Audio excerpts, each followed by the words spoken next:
جنید خان ہے پشاور سے، مائزہ بشیر ہیں لاہور سے، سکندر علی کراچی سے، شاہ رخ ہیں لندن سے۔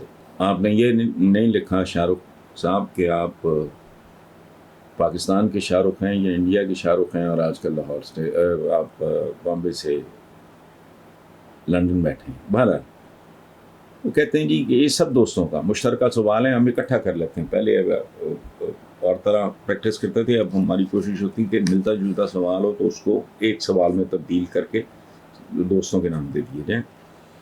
کہتے ہیں جی 2 روز قبل ایک سینئر صحافی نے خبر دی تھی کہ ملکی حالات کو دیکھتے ہوئے کبھی امکان ہے کہ اکتوبر میں عام انتخابات کروا دیے جائیں گے، کیونکہ اب ملکی حالات بہتر کرنے کا کوئی اور طریقہ باقی نہیں بچا۔ کیا آپ بھی اس خبر کو حقیقت میں بدلتا ہوا دیکھ رہے ہیں؟ پہلی بات تو یہ ہے کہ یہ بہت دیر سے بات چل رہی ہے، یہ نئی بات نہیں ہے۔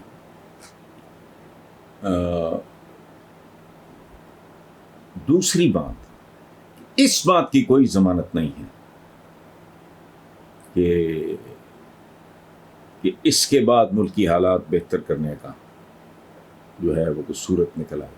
ضمانت نہیں ہے، صورتحال امپروو کر سکتی ہے۔ اس وقت تو بالکل ہی وہ لوگ ہیں جن کے پلے ہی کچھ نہیں رہ گئے۔ میں بار بار کہہ رہا ہوں، ایک بات ریکارڈ پہ رہے، اور وہ یہ ہے کہ نون لیگ از فیڈنگ آؤٹ۔ اور وہ لوگ جو کہہ رہے ہیں کہ نواز شریف کی کمی محسوس، نواز شریف صاحب آ کے دیکھ لیں، پتہ لگ جائے گا کس بھاؤ بکتی ہے، because they are totally exposed. اور اب وہ نسلیں آگے آ رہی ہیں جن کا شعور ہماری گزشتہ نسلوں سے زیادہ ہے، ان میں اویئرنس زیادہ ہے، ان میں وہ خیر دیکھیں نا، میں نے کئی لوگوں سے اس بات پہ مطلب اتنی فضول باتیں تک میں نے منع بھی کیا، میں نے کہا نہیں۔ تو مریم نواز نے کہا تھا ہم نسل در نسل قوم کی خدمت کریں گے۔ اس نے کہا کہنا تو یہ بی یہ چاہ رہی ہے ہم نسل در نسل قوم پہ حکومت کریں گے، لیکن ہم دیکھتے ہیں کیسے حکومت کرتے ہیں۔ انہیں تو وہی جملہ نہیں بھول رہا کہ حکمران خاندان۔ سو اب یہ ایک نئی جنریشنز جو ہیں وہ ذرا ایکٹیو ہو گئی ہیں۔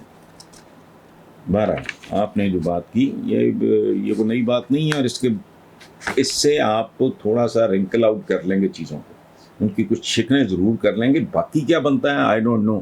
اس کی وجہ ہے کہ یہ سارا جتھا جو اس وقت ہے، یہ بھانمتی کا کنبہ، یہ چوں چوں کا مربع جو ہے، یہ ہر حرکت کرے گا تاکہ دوبارہ، اور ایک خوف سب سے بڑا کیا ہے کہ اگر عمران 2/3 لے کے آ گیا اور سٹیبل ہو گیا، ان کو سزاؤں سے پھر کون بچائے گا؟